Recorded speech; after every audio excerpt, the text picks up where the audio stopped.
महेश एक गरीब मजदूर था। पिछले कुछ दिनों से वो घर पर ही बैठा था, क्योंकि खाने को कम था और मेहनत ज्यादा। इसलिए कमजोरी की वजह से अब उसकी टांगें कांपती रहती थीं। महेश की पत्नी कमला भगवान शिव की बहुत पूजा करती थी। उसे विश्वास था कि शिव जी एक ना एक दिन उसके दुख जरूर दूर करेंगे। ओम नमः शिवाय। ओम नमः शिवाय। ओम नमः शिवाय। सुनो, तुम कहीं जा रहे हो क्या? हाँ, अब खाली बैठने से क्या फायदा, कुछ ना कुछ काम तो करना ही पड़ेगा। सुना है मकर संक्रांति पर बहुत लोग पतंग उड़ाते हैं। सोच रहा हूँ पतंग बेच लूं, कुछ तो कमाई हो जाएगी। तुम्हें पता है तुम्हारे पैरों में कमजोरी है। तुम ज्यादा चलोगे फिरोगे तो कहीं गिर ना जाओ। वैसे भी अभी तुम्हारी दवाई चल रही है, कुछ दिन आराम कर लेते। कमला, ज्यादा चलना फिरना ना पड़े, इसी वजह से पतंग बेचने का काम सोच रहा हूँ। वो तो बैठने का काम है, बैठकर पतंग बेचनी है। मैंने किसी से उधार पर पतंग की बात की हुई है। मैं होकर आता हूँ। हे शिव शंकर, मेरे पति की हमेशा रक्षा करना। आपका आशीर्वाद मेरे परिवार पर बना रहे, मैं यही प्रार्थना करती हूँ। जय शिव शंकर। कमला को महेश की चिंता थी, क्योंकि उसकी तबीयत ठीक नहीं थी। फिर भी महेश पतंग बेचने के लिए जाने लगा। उसने उधार पर किसी से पतंगे ले ली और अगले दिन से वो पतंग बेचने के लिए बाजार में बैठ गया। ठंड ज्यादा थी, इसी वजह से महेश को ठंड भी बहुत लग रही थी, पर उसकी मजबूरी थी कि उसे तबीयत खराब में भी काम करना था। महेश पूरा दिन ठंड में बाजार में पतंगे लेकर बैठा रहा, पर पतंग खरीदने कोई भी नहीं आया। सब लोग सामने बड़ी दुकान से पतंगे खरीद रहे थे। तभी एक आदमी महेश के पास आया। अरे भैया, 5 पतंगे देना, 10-10 वाली।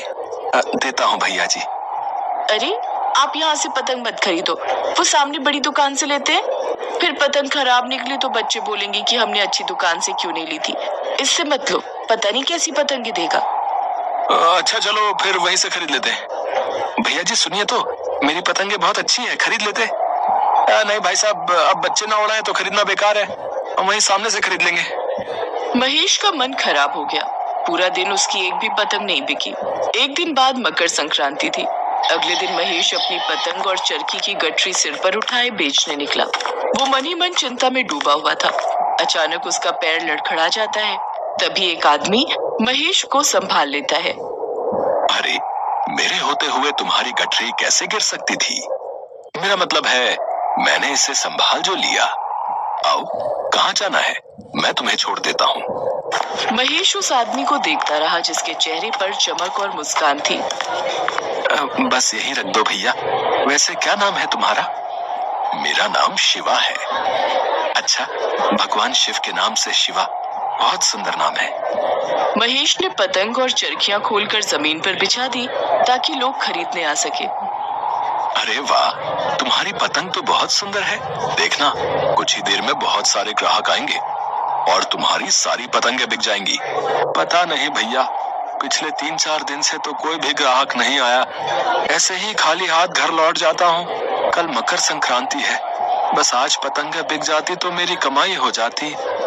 चिंता मत करो, सब भगवान शिव पर छोड़ दो, वो तुम्हारी पतंगें बिकवा देंगे। वास्तव में वह भगवान शिव ही थे जो महेश की मदद के लिए आए थे। भगवान शिव ने पतंग के ऊपर हाथ फेरा तो पतंग में से रोशनी चमकने लगी और पतंगे लाइट वाली पतंग हो गई। लोगों ने जब देखा कि पतंग से लाइट निकल रही है तो सब लोग पतंग को खरीदने के लिए आने लगे। अरे भैया, तुम्हारी पतंग तो बहुत सुंदर है। ऐसी लाइट वाली पतंगे तो हमने आज तक नहीं देखी। बच्चे बहुत खुश हो जाएंगे। जरा 10 पतंगे बांध दो। भैया, पहले मेरी 20 पतंगे बांध दो। भैया, कहीं ऐसा ना हो ये लाइट वाली पतंगे खत्म हो जाए। हाँ, अभी देता हूँ भैया। महेश पतंग बेचता तो पतंगे और बढ़ जाती। महेश समझ ही नहीं पा रहा था कि ये सब क्या हो रहा है। वो जितनी पतंगे बेचता है उतनी और पतंग का ढेर लग जाता है। उस दिन महेश की खूब कमाई हुई, पर महेश से अब रहा नहीं गया और वो उनके चरणों में गिर गया। मुझे अपना परिचय दो प्रभु, आप कौन हो? सुबह से आप पतंग बेचने में मेरी मदद कर रहे हो। आपके चमत्कार देखकर मैं दंग रह गया हूँ। मुझे तो आप भगवान शिव दिखाई दे रहे हो। मुझे दर्शन दो प्रभु। भगवान शिव अपने रूप में आ जाते हैं। तुमने सही पहचाना महेश। जब भी मेरा कोई भक्त मुसीबत में होता है तो मैं उसकी सहायता के लिए जरूर आता हूँ।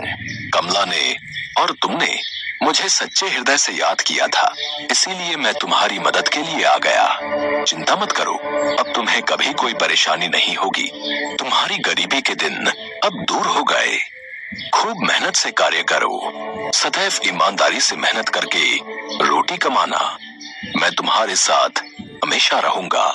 मेरा आशीर्वाद हमेशा तुम्हारे साथ रहेगा। आपकी जय हो प्रभु शिव शंकर, आपकी जय हो। भगवान शिव अंतर ध्यान हो गए और महेश खुशी खुशी घर लौटा। उस दिन महेश ने महसूस किया कि उसकी तबीयत में सुधार हो गया था। उसके पैरों ने कांपना बंद कर दिया। भगवान शिव के आशीर्वाद से उसमें एक नई ऊर्जा का संचार हुआ था। घर पहुंचकर महेश ने सारी बात अपनी पत्नी को बताई। कमला भी बहुत खुश थी। वो भी भगवान को धन्यवाद कहती है।